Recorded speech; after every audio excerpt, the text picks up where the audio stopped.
Neste vídeo, vamos finalizar o nosso estudo sobre tempo em sistemas distribuídos. Também vamos finalizar o nosso estudo sobre o tempo lógico. Uma das principais desvantagens dos relógios lógicos é que justamente os valores dos relógios lógicos de dois eventos não podem revelar se eles estão causalmente ordenados.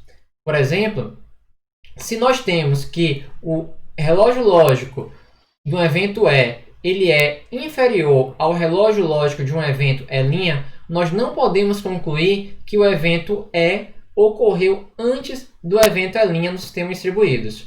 E justamente no ano de 88, independentemente, esses dois autores, Fitch e Mattern, eles propuseram um conceito denominado vector clock, que na verdade vai ser um vetor de relógios lógicos. Então, ele vai ser utilizado justamente para detectar a causalidade. Um processo I ele vai manter um vetor lógico que tem tamanho igual ao número de nós no sistema distribuído. Então, por exemplo, se eu tenho um sistema distribuído com 10 nós, cada nó do meu sistema terá o seu vetor lógico contendo 10 posições. Uma posição referente a cada processo no sistema distribuído. No caso, na definição, vamos denominar VI, ou seja, o vetor do processo I, índice I, como o tempo lógico do processo I e justamente vai descrever o tempo lógico em relação ao processo I. Exemplo, VIJ vai representar a informação mais recente para o processo I acerca do tempo lógico do processo J. Exemplo, o V1, ou seja, o vetor lógico do processo 1 indexado na posição 10. Então, lá nós temos justamente a estimativa, o conhecimento mais atual que o processo 1 tem quanto ao tempo lógico do processo 10. Em outras palavras, VI, esse vetor, ele vai constituir, na verdade, a visão do processo I sobre o tempo lógico global do sistema. Então, essa informação ela será atualizada à medida que os processos eles se comunicam. Inicialmente, esse vetor V, para cada processo, ele será igual a zero para todo par de processo. E qual vai ser justamente a regra principal para atualizar esses vetores lógicos? Justamente, antes de executar um evento, o processo I ele vai incrementar o seu tempo lógico. Em outras palavras, VI, ou seja, o vetor do processo I na posição I, vai ser incrementado de uma unidade. Cada mensagem M ela vai ser justamente enviada contendo o vetor lógico, justamente que foi apresentado anteriormente. E ao receber justamente a mensagem contendo a mensagem real e o vetor lógico, o processo I ele vai executar a sequência seguinte de ações. Ele vai atualizar o seu vetor lógico na sua posição, pois houve um evento de recebimento, e justamente vai atualizar o vetor lógico para cada posição diferente do seu indicador. Exemplo, se um processo com identificador 4, ele vai atualizar todas as posições de 1 a 10, exceto a posição 4. E como se dará essa atualização? Simplesmente o processo I ele vai realizar a função max entre a sua visão, ou seja, V de I na posição J, e justamente a visão do processo que enviou aquela mensagem, representado pelo vetor lógico T de J. Então veja que assim o processo ele vai atualizar a sua visão global quanto ao sistema. E após então executar essa instrução, ele vai entregar a mensagem M para a aplicação. Vamos então ver um pequeno exemplo. Na linha temporal, ilustrada por linhas horizontais, nós temos três processos. O processo 1 ocorre um evento A. Então, por definição, ele irá incrementar na sua posição 1 do vetor o contador lógico. Então, o seu vetor vai ser igual a 1, 0, 0. Logo posteriormente, o processo 3 vai realizar um evento. Então, atualizará o seu vetor lógico na terceira posição, se tornando então 001.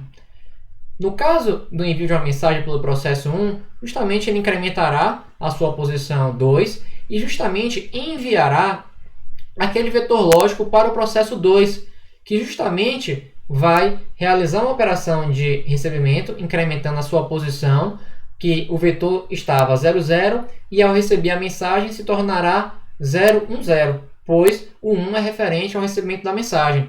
A partir daí, para cada posição diferente de 2, o processo 2 calculará a função max entre a posição correspondente e o vetor 200 recebido.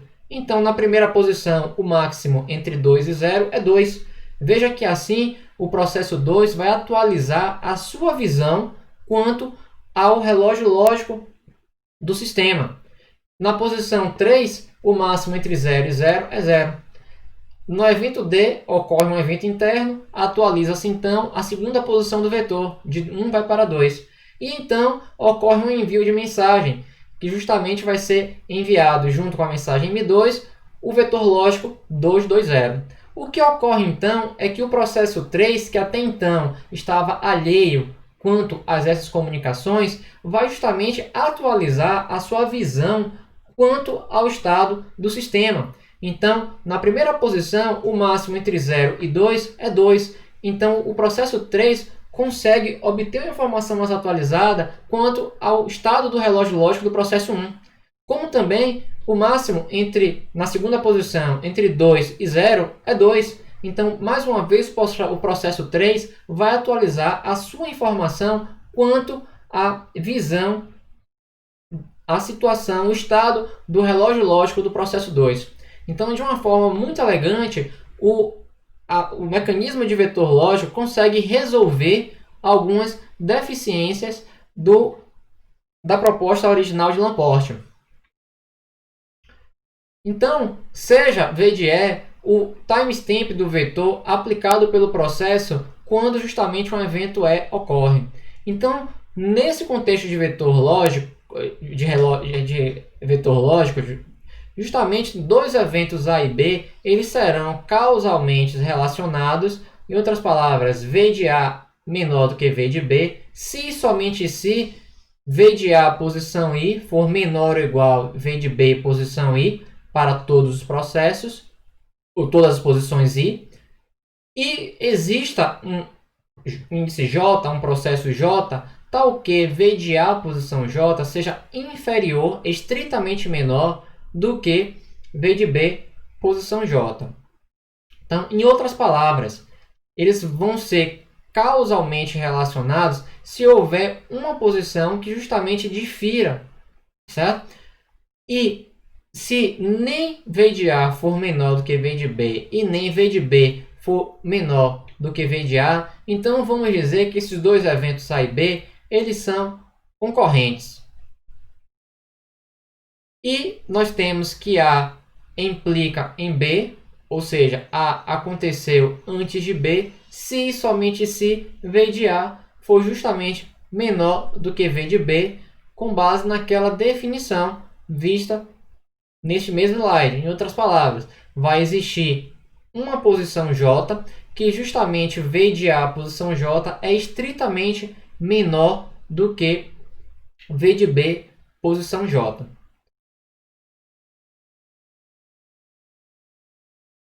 Porém, o problema de vetor lógico, ele possui justamente problemas sérios de escalabilidade.